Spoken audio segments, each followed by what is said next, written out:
Hello, my name is Ben Newbern, and I will be your docent for today. Since 1965, the Los Angeles County Museum of Art, or LACMA, has shared with the public a permanent collection of over 135,000 pieces of art from every continent, spanning almost 6,000 years of history. The mission statement declares a clear purpose: to serve the public through the collection, conservation, exhibition, and interpretation of significant works of art from a broad range of cultures and historical periods, as well as to translate these collections into meaningful, educational, aesthetic, intellectual, and cultural experiences for the widest array of audiences. As of right now, 10 collections are closed to the public. Despite this, I, along with my fellow classmate Nicholas Stanley, was lucky enough to discover an entire floor of European Renaissance era paintings, sculptures, pots, and furnishings, as well as a gallery dedicated to Korean artwork. In this video, through the observation of various works of arts, we will explore a celebration of women in Hellenism, a depiction of Christianity, and a focus on the hierarchy of military ranks in Korea as inspired by China. Triumph of Alexander the Great. The Triumph of Alexander the Great was painted in with tempera paint and gilding or gold on wood around 1485 by Bernardo Rosselli, the lesser-known cousin of Cosimo Rosselli. Both men were skilled artists in the workshop of Neri de' Bici, who catered to the wealthy citizens of Florence. This very horizontal piece, measuring 16 inches high by 61 inches wide, was originally the front panel of cassone, or dowry chest, that signified betrothal in Renaissance Italy.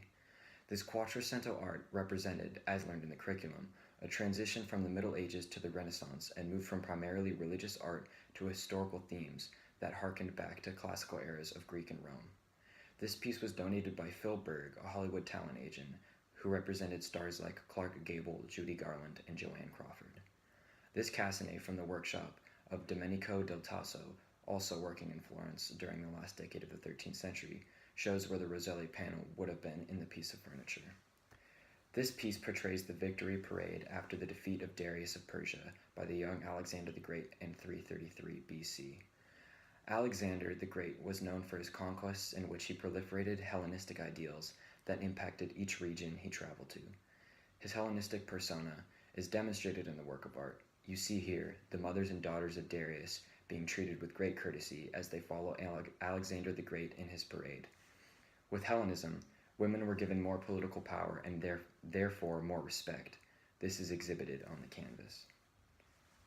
I was automatically drawn to this piece because of its large scale, with its immense detail in the techniques used to paint the canvas.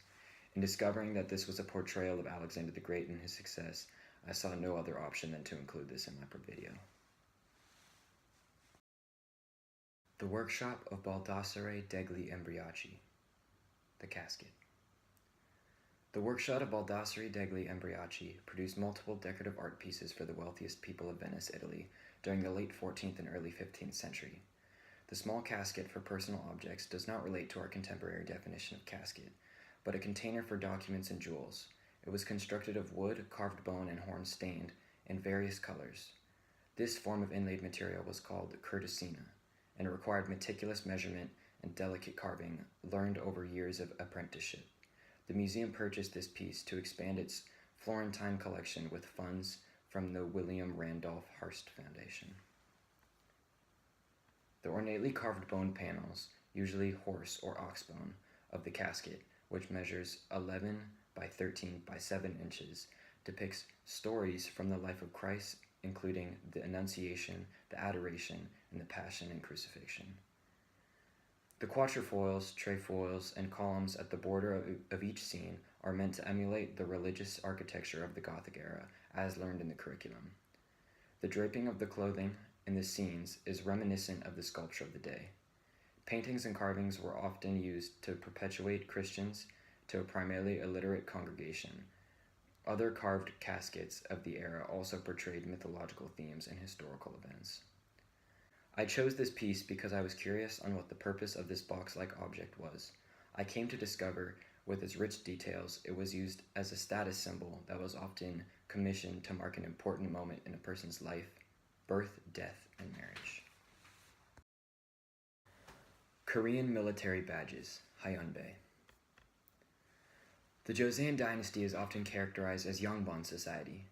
Yongbon, meaning two orders, refers to the civil and military branches of officialdom, which governed the state according to the rules and regulations laid out in the National Code.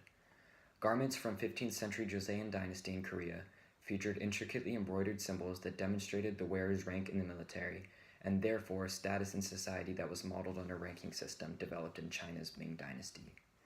Metallic threads and hand-dyed silks employed in the creation of complex palettes of multiple colors. The color scheme was not as crucial as the animal that it depicted. Tigers and leopards represented dignity, valor, and courage. While the tiger was feared for its fierceness and cruelty, the same power made the tiger the protector of the people to whom he was loyal. The cranes represented spirituality and longevity. In Asia, it has been said that as a red-crested white crane lives thousands of years, a pine tree does 10,000s of years. So cranes were often painted with pine trees to symbolize longevity. Along with clouds, cranes can be found in many places: architecture, clothing, stationery, and a variety of other finely crafted objects. These badges are representative of Chinese hegemony in other Asian societies at the time. As in the curriculum, China has found its way into Korean military culture by inspiring the use of these badges. I chose these pieces because I was drawn to the intricate detail and color. It surprised me that artistic expression found its way into the military and played a key role in identifying certain military ranks. Relating back to the LACMA mission statement. In examining why each piece is deserving of a place of prominence in the Los Angeles Museum, one must simply relate the works of art back to the museum's mission statement.